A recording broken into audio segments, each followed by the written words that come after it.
आप देख रहे हैं मेरा वीलॉग। मैं हूं मिराज मौसवी और आज के वीलॉग में हम अहम खबरें हैं जिन पर हम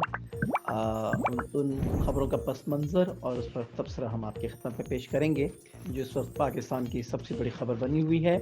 पाकिस्तान के आला तरीन अदलिया यानी कि सुप्रीम कोर्ट ऑफ पाकिस्तान के 2 सीनियर जजेस पे दर पे उनके इस्तीफ़े। पहला इस्तीफ़ा गुज़िश्ता दिनों जस्टिस मुजाहिद नकवी का आया और उसके बाद दूसरा इस्तीफ़ा सेकंड मोस्ट सीनियर जज और अपकमिंग चीफ जस्टिस भी कहा जाता है जस्टिस एजाजुल हसन साहब, इन्होंने इस्तीफ़ा दिया है और अपने इस्तीफ़े में उन्होंने कोई ऐसी तोजी पेश नहीं की है कि किसी दबाव के तहत या किसी शर्मिंदगी के बायस उन्होंने ये इस्तीफ़ा दिया है, बल्कि उन्होंने बहुत मुख्तसर से इस्तीफ़े में ये कहा है कि वो मज़ीद एज ए जज ऑफ सुप्रीम कोर्ट अपनी ड्यूटीज़ को कंटिन्यू नहीं कर सकते हैं। तो ऐसा क्या हुआ कि जस्टिस एजाजुल हसन को इस्तीफ़ा देना पड़ा और एक उनके सामने एक फ्यूचर है कि एक कैरियर का एक अहम तरीन मोड़ है जिसे हर एक की ख्वाहिश होती है, हर जज की ख्वाहिश होती है चीफ जस्टिस पाकिस्तान के मनसब पर फाइज रहना। लेकिन ऐसे मौके पर जस्टिस एजाजुल हसन साहब की तरफ से इस्तीफ़ा आना और उस इस्तीफ़े की अभी तो कोई वजाहत पेश नहीं की गई है कि क्यों वो दे रहे हैं, लेकिन उन्होंने बहुत मुख्तसर से इस्तीफ़े के अंदर सिर्फ ये कहा है कि अब वो विलिंग नहीं है कि मज़ीद एज ए जज फ़राइज़ अंजाम दें। लेकिन इसका जो पस मंज़र है, याद रखिएगा जस्टिस जस्टिस मुज़ाहिर नकवी साहब का जो इस्तीफ़ा है उसको भी अगर कंटेंट में इसको देखने की कोशिश करें तो उन पर तो बड़े संगीन चार्जेस थे और इनके ऊपर भी एक सियासी जमात को एक्स्ट्रा ऑर्डिनरी फेवर देने का इल्ज़ाम इनके ऊपर रहा है माजी में और अब तक ये इल्ज़ाम जस्टिस एजाजुल हसन के ऊपर लगता रहा है। जस्टिस नकवी साहब के मामले में तो आपके सामने ऑडियो लीक्स भी हैं कि उनकी ऑडियो लीक्स, खैर उस ऑडियो लीक्स में वो खुद तो फरीक नहीं थे, लेकिन दो साहिबान अदालती कार्रवाई पर किस तरह असरअंदाज होने की कोशिश कर रहे हैं और किस तरह अपने केसेस मनपसंद जस्टिस के सामने रखने की वो बात कर रहे हैं और उससे वो जिनसे मुतालिक है वो जस्टिस नकवी साहब थे। तो उनके ऊपर तो एक सुप्रीम जुडिशल काउंसिल में एक केस भी फाइल हुआ है, रेफरेंस भी फाइल हुआ है और जिसकी सुनवाई गालिबन आखिरी दफ़ा जो सुनवाई हुई है उस पर उस क्योंकि जस्टिस एजाजुल हसन साहब मेंबर थे उस काउंसिल के, सीनियर तरीन मेंबर होने की हैसियत से वो इस कार्रवाई का हिस्सा थे। लेकिन मुसद्दक़ा मालूमात के मुताबिक जस्टिस नकवी के ख़िलाफ़ जो रेफरेंस था उसमें वो पेश नहीं हुए जस्टिस एजाजुल हसन साहब और उन्होंने एतराज़ किया कि जो तरीक़ेकार अपनाया गया है जस्टिस मुज़ाहिर नकवी के ख़िलाफ़ उस तरीक़ेकार को वो दुरुस्त नहीं समझते हैं और वो उसका हिस्सा नहीं बने। तो इस तरीके से एक कनेक्शन जुड़ता है और ख़ुद इनके ऊपर भी इसी तरह के संगीन नौयत के इल्ज़ामात पाकिस्तान की तमाम सियासी जमातें, सिर्फ एक जमात को छोड़कर, अभी मैं उसका नाम लेना मुनासिब नहीं समझता हूँ, चले अगर नाम ले भी लें तो उसमें क्योंकि कोई बात देखी छुपी नहीं है। पाकिस्तान तहरीक इंसाफ और इमरान खान बिलखुसूस उनको बहुत ज़्यादा फेवर और नून लीग और पीपल्स पार्टी और बिलखुसूस नून लीग और उनकी क़यादत को जिस तरीके से अदालती फ़ैसलों में उन्हें बैक फुट पर जाने पर मजबूर किया, तो ये इस किस्म के इल्ज़ामात इन दोनों शख्सियात और एक और ख़ातून जज इसमें शामिल हैं, उनका नाम अभी फ़िलहाल मैं सिर्फ इशारतन मैंने कहा है ख़ातून जज, और यकीनी तौर पर ये 2 सीनियर तरीन जजेस के इस्तीफ़े के बाद उनके ऊपर दबाव बहुत ज़्यादा पड़ेगा उस ख़ातून जज के ऊपर, क्योंकि उन पर भी इसी तरह के इल्ज़ामात हैं। और अच्छा, उस पर उस ख़ातून जज के हवाले से एक और जो अहम बात है कि वो क्योंकि सीनियरिटी लिस्ट के हिसाब से वो पूरी नहीं उतरती, उस सीनियरिटी जो तरीक़ेकार है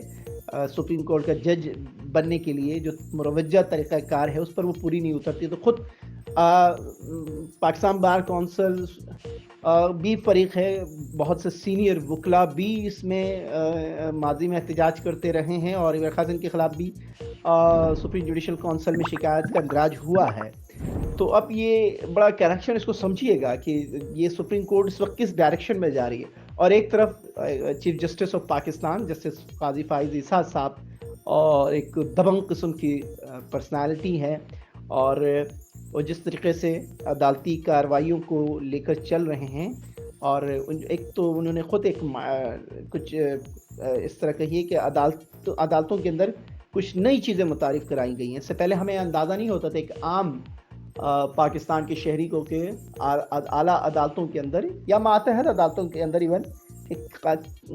کارروائیاں کس نوعیت کی ہوتی ہیں، کیا بحث ہوتی ہے. تو انہوں نے یہ ٹرینڈ سیٹ کیا کہ تمام اہم جو کیسز ہیں اسے یا تو ٹیلی ویژن پہ براہ راست دکھایا جائے، یا پھر سپریم کورٹ کی جو اپنی ویب سائٹ ہے اس پہ ایٹ لیسٹ ان کارروائیوں کو براہ راست دکھایا جائے. تو اس پر انہوں نے عمل درآمد شروع کروایا، اور کئی کیسز اس وقت پاکستان سپریم کورٹ پاکستان کی ویب سائٹس پر بھی براہ راست اس کی کوریج ہو رہی ہے. تو اچھا یہ بھی یاد رکھیے گا. اچھا اس وقت جو اہم بات ہے کہ ان دونوں ججز صاحبان کے اوپر یہ کہا جاتا ہے کہ کیونکہ ان کے اوپر پریشر تھا کہ مظاہر نقوی صاحب کے پاس تو آپشن ہی کوئی نہیں تھا. اگر ریفرنس آگے بڑھتا ہے اور الزامات درست ثابت ہوتے ہیں تو ان کے لیے سب سے بڑا خطرہ یہ تھا کہ ایک تو وہ الزامات درست ثابت ہونے کی صورت میں وہ اپنے تمام تر مراعات جو انہیں ایک جج کی حیثیت سے حاصل ہے ان تمام مراعات سے دستبردار ہونا پڑتا. اور سیکنڈ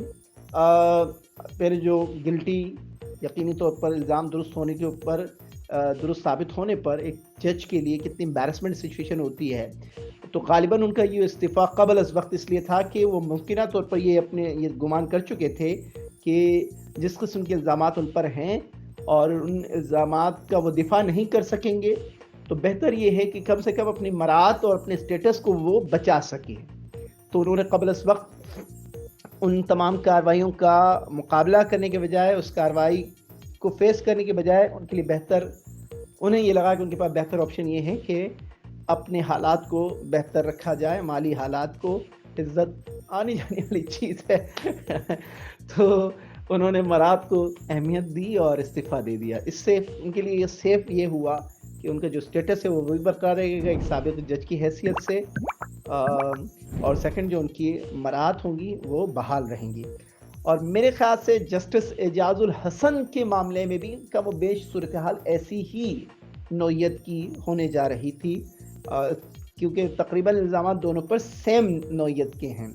تو جسٹس اعجاز الحسن صاحب کا استعفیٰ یہ تو آنے والے دنوں کے بعد معلوم ہوگا کہ ان کے استعفے کا پس منظر کیا ہے. لیکن کیونکہ جسٹس مظاہر اکبر نقوی صاحب کے خلاف جو کیس جو ریفرنس فائل ہوا ہے، اس ریفرنس کے سینئر ممبر کی حیثیت سے، اس